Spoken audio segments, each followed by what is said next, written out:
Ni nyina ne say ya me ni nua panyina e ba ha yi ya maame no me nua pani e friend say friend no Isaac Owusu one ne ba ye me ne ba ye what that way on e panyina na me kuma ya maame afiri mu no maame de din ka afiri mu ansa na chi maame befiri maame de 2016 ya no afiri mu na mpanyimfo se o maame wu a obusua sa no e fa ba bi e no kore fa bi sunya no kore de ma ne ye no kore no ene se ye wo fa wagina ye maame owu so e ma wenka so wore atade afa ya beti na nam do wagina ye chisisi a wo fa ye friend say ye friend no Kojo Robert Kojo Robert a wote Tafo Estate Truvan opposite Truvan Hospital a hono wote na ne nyina ne se ye maame no fi mu no SOMPA anche na ye nga se ifie yetim no esu nyina pa ye me feri nyina bubugui ife no bubugui ye no ye de ye bompa ye se bia obofre bia na obi se mpiem fie abusuan mu na nka mo pagya fi no mayen bibi sa nya nsi enti enyere di toto se abusua wo asase kaka ebe kurakura na nka fie no ye de asiesi fie no kama enti anche ne abusua panyini ba ako ibeto ofi no se obi abeto asase ne bi enti enko enti me bra panyina je ko wusu yi na opim so na sika no ntimi mo satimi kaaye ana efie no omutimi eto efie no man dum pempen so bi bo bi so sa tam na me maame so yare dade mo pa serious no ga say o de wu so enti me bra yi ka kire me say obohwe maame da bonten na wo wu e baka say woni afie enam die enne obobo dan bi so na maame nya ba bia da na wakọ atima ka kire nsamanfo say na me bayi o ye o de maame enti me bra yi e bo modin abo fie nan no enan so Isaac no ana de aka ne de woto so me beduru Windows level SOMPA FM beduru mpuma no ya hwa me biem enti asase no de aka egu ho no me wofa no oya oba bekro yehu no obesikro yemu mu ho na no obohu zo bia bewuru ho no aton odi sika no odi ko waton de yi asase no okowura mu ho no aton bi odi sika no odi ko o meba meba me bu nkonta adecha me yesei wo comfort no kakra bia wo so di matem ene e be afe na krumo kro wonsi wo kwana asase no ko ya ka ho asem wo de saa ma asase no sesei asase no asa na de tie nsu mu kura ne se ye bra ba ko na o ye adwuma century mineral water owu ya ono ye ofase panyini owu ya ana ye ti do na sa aboyebo enfa kwa na ko bosia enya tutu nsu ene ye ya na se ye ofa atom so asase mu ya ne nya problem me bra nso owu ye na ye ani no ne nkasa eto ye ya na o ka kire se me bra m ka kire se da bi de aduru no ye mfra ofa na no mra na asamba se dia se fifi mpanimfo no moba ana ye to ye nsa frɛ no obaye ne zubetena on ye ti didi nkoma ye bibia wie na omuti amena se me ofa se ko transfer half plot na idea ye yi to kan na me se o e ka me nkwam dia me nkopɛ bosia mo ma ne nkoton tibiti an se so ofa echi waton awie na me se o waton awie onye obi amena to de nyame ase enti bre no so a ye de be yi ni kama agya edi funu ko hye mo kire ye bibia wie atoto bibia edi na wotwe wie ye ebre beso ama abusuan no ne mkansa oba na man free no ya to ensa afro mu atoto bibia wie sika na e beka ho ase na 150 million okoton half plot ne wo ye a empanyimfo mepamchaw asem ko du so dura ahemfie wo de manso ko gadre ne ho afere ofa ne pie ba so so dura ahemfie nko a sika 150 million no emu 80 million ahye 2 days 80 million ahye wo so duru ahemfie e ma afe de ye edi funa ko hye mo chima afe de ye hu ba bia nkopɛ bosia ye hu de bia ye nkɔ ana empanyimfo di enima ne kopɛ bosia ne bi ayie na wansi ase enye ono nkwa so ne obi a wo fie hɔ ayie no wansi ase me bla yi Isaac o maame wu ayie no wansi ase me maame wu ayie no wansi ase ana ne wo fa ase wu ayie no so wansi ase me maame wu ye no o ye koko e be 6 to 7 acres mo fa ne fa kwa bi so ma me ko kire na fu nim e ye bibia wie won me fa kwa bi so abe koin won me koin no threaten me say me de me ntwen na me hu afa ye no assessment mi anko so biem anche na rodi mi maame ade asese mi ka so won na ebo boy abrabo mu a so maame fufuri mu okurekura ye mu badu owanhwa ofre ka chese asase no waso ho da ye nti asase me yemfa ye na nsim o maame kokoo no na maame kokoo no waso ho da ye no so da ye na ya bo bi tu a wore ma no ya bo ba kutu a da ensa so nti wo sere kokoo ni me nsim to kan ye se atena se kokoo ni nsim na kokoo no wo fan kokoo no so aduru wa kwayim na do e fro kwayim ene ye enti no me wo fa no afa kwan bi so agi kokoo na fie nsim fie nsim ma me wuye 2016 wo wuye na asase no ya busua asase ya busua asase na adenti ene ma wo ho na wo fa na agi kokoo no waje wane mo fa ba ko se ya busua asase enti kokoo no maje efiri yensem ahefo na etiso sesei no semini mi hwe kokoo no so ana me wo fa ne de se no makafie kura ababuja kwan mu wo kwan bi wo ho nto si ho ana wa fa nwura mu ho na wakwaji kokoo sika no na kokoo no ho sika no odi bi bo abusua no ho bra bi pa chaw dabi on fa bi mo abusua no ho ono ana gidi ono ana je ti bi wa ma me so aton kra se enkura na beje 1 million bi ti 1 million no ma me te os dabi mo bia nkoso sika nim 1 million de ntimi nka ho asen sika no ye nko ho enkoje ato akoso ba asase a egu ese no yenim se o se ye wote kokra ye woni da so bi ani asase no eja asase no tete ye na no so ka kire asase no obi ade baako ye hu site plan se o asase mete ye me tete ye me nya aduonu o se gina so simpie so ka kire ye se o betete asase no na honhum bi ha no nti no o da asase no one plot ekobɔ no ho ban ansa no betete o se ohun se o tete obewu ani se nti o to okohun ne fa hen so tete obewu ye de ni be krokohun no enti oyi one plot aton a o de bɔ no ho bra ana de be ye fie no so di wa ma ye hu bi ihu ansa o asemese wo de baako we de baako wa ye saa de akwa koduru ba bi a sesei no ye eti se ye ho tete yen efie ye tim sesei ye tim ma me bra yi Isaac isi yi ye tim a ono wonya hwe wo fie yi hu yi eja ye wo hwa prekopɛ onka bi nhyem ontena fie hoda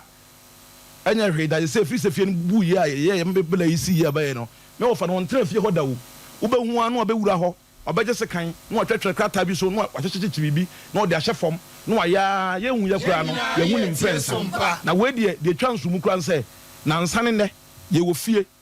ana me bra be frem se akomode no ntino opekube anom etimi ko furukube na mente ba akuma no ana mkoye ntimi gya kube no so twitwa ana me hu se obi atwam nti obtwam na me se nipa otwam yi de ana me se ma mente kube no be gina kube no so ana me se me hu nya me yie nti ma me nko fie na me nko ha na me bra se fakute na me se de bra me hu nya me yie ma me nko fie ana no kwase me se furukube no so me ko fie etimi wura fie ho na me bra ba akubi wo ho eye me maame no ma maka no se o maka e maame ensa ana ono ba ma no akoye ba akopedam na maame ensa no mienu emma dɔɔso ana ba ko so no ne ma no kuma se no mtan mo yizo ngoro mtan bo mo bra ebi e langard enti no ase waka asemwa de ase o madwene enti no wo ba o mo langard de dina chidi ne ba enti asem se bushon ko na wasem bi ka enam langard fo enti muntimi nkasa eye Kwadwo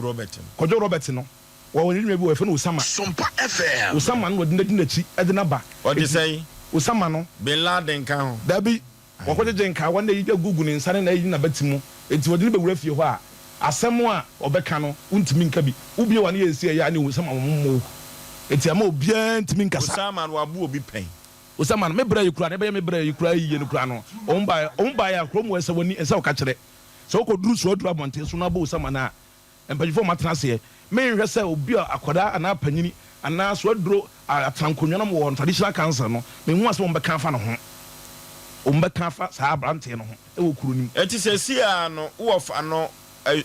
abusua koko waje aboso ye o maame de me maame koko no waje aboso ai se wo ye no fasika ne bi mo abusua ho bra dabi asase nyina so waton asase ne nyina wo nyina waton ne nyina sei ye ne da so bia enti ne sei no ena no na nsane ne ai wo fie no ba ye ne de bi be wura fie no hu sei ono me maame ba ko no so se ne fie awie ana Osama no ana sosofo se dunsini o ade egu kota robe ma ese moja no ana omotua so ana bibi so ade egu diem kota robe m ayese de moja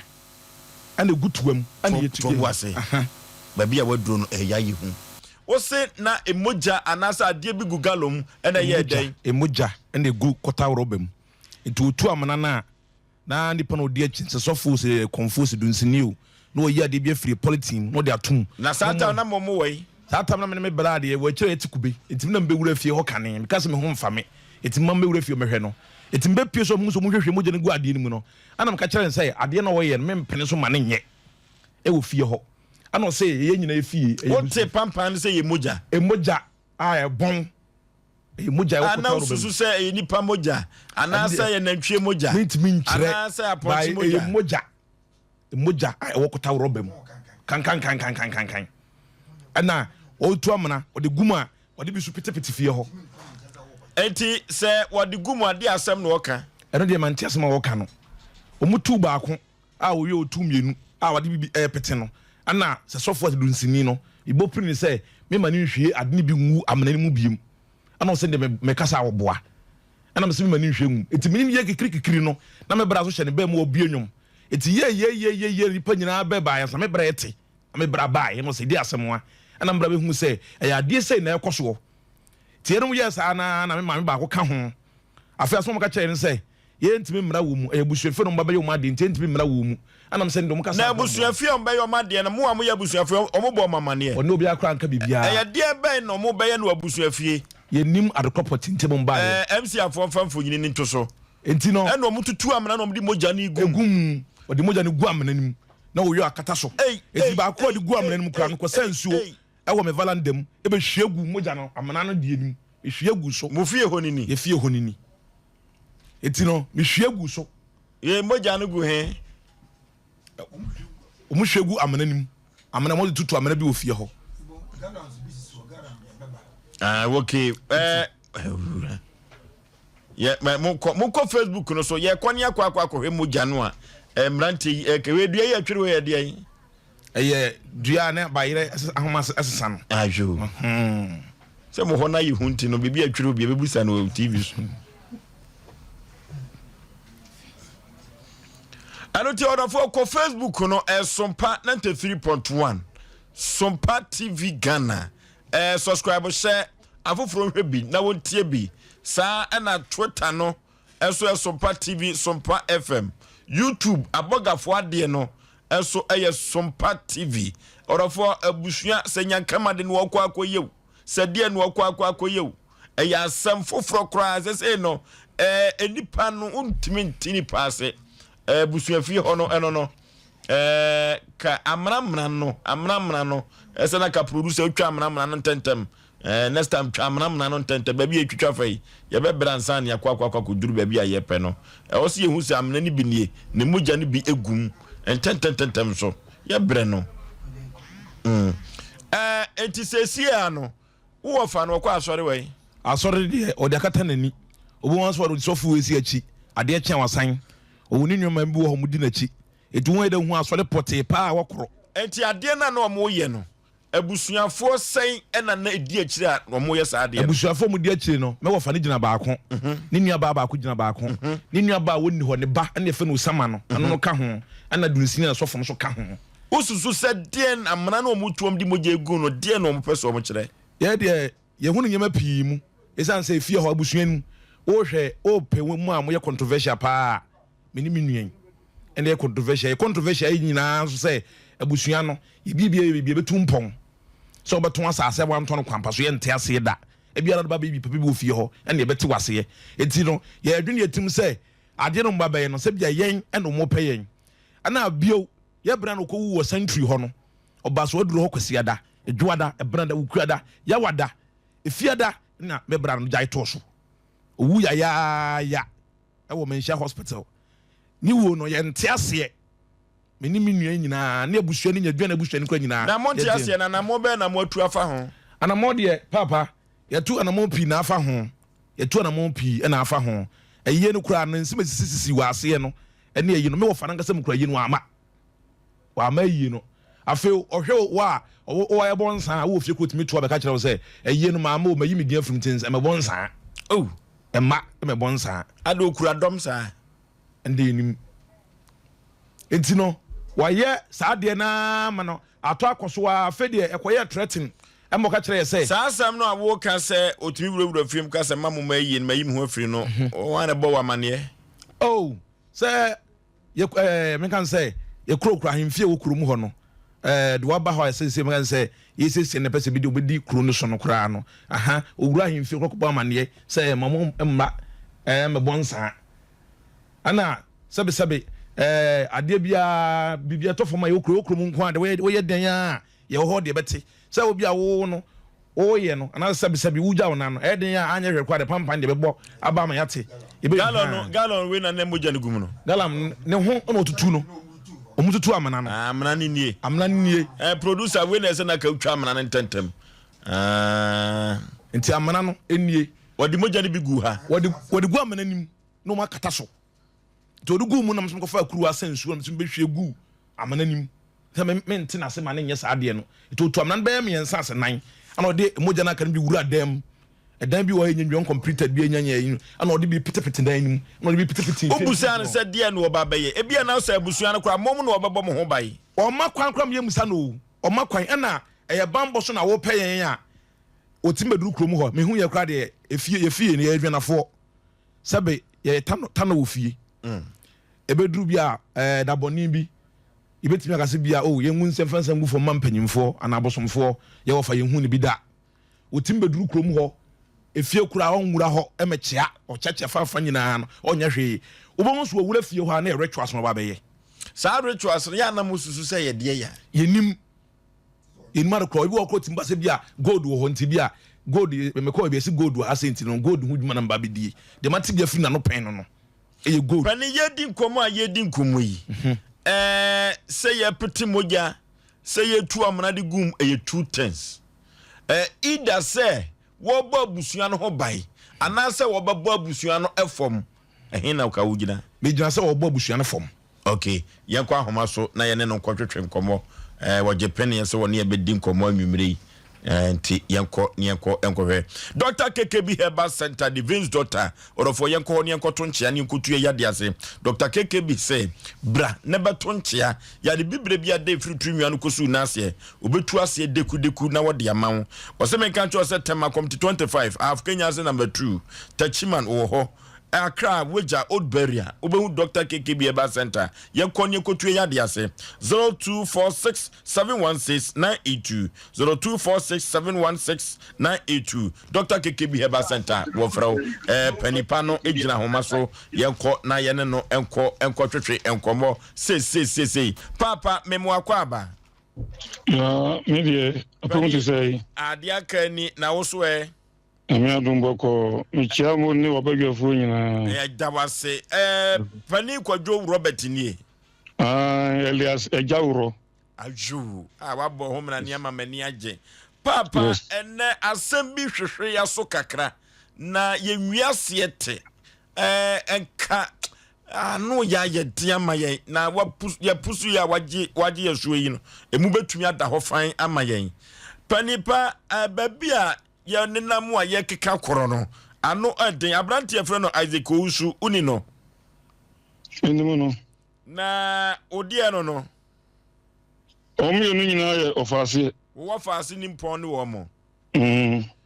pani akwa se mbrante omo bɔ kwan du bebere bɔ se omo maami koko du ba bia busua asase wo tonton wa bra wo nyan konta bia ntimi se busua fi kra e ma omu nya ba bi na etesa yo kanu bonchemu na antisa na obo kwa mama chire ya yentini amefrɛ wo no ya chie so ntia sa na epamucho me ka asɛm no ntiantia ɛwɔ me ba hɔ mama me da na so me ba hɔ ntimi ka asɛm no ntiantia please mo bɛ tia sɛ ma me juada no metia se ama juada enti ekame ko akame de ekame mana pompono hɔ na kama twɛ da juada no firi sɛ juada no ho behia pa sɛ de bɛya wo ka bi kura no a ekwa bi so no na ne nyina no waka no enti panipa mesrɛ wo sɛ juada no producers be from na juada no waba firi sɛ ebia na wo ye bibi no na wo sɛ nkyiremu bi wɔ hɔ a wo kyirem ema na wa enti mesrɛ sɛ ene no kropa enti da juada metwɛ okay okay said you wo fa asefo no betena show no so no wote wo so te ha omo bo omo kwadu no na wo yia no kama why mati na so ga name no de say ajawro udin panipa meda se anwumere yi yo so me damase yo enti se Kristo ama ubehu manim ho mate yo why yo Kristo de o ma enti no eye de ya ofika so oba no ache enye wa asem ti enti edwada betwe o why yo me damase pa ye na jawro ase wodi ye se fata e de ama edwumadie yi se edwada no obeba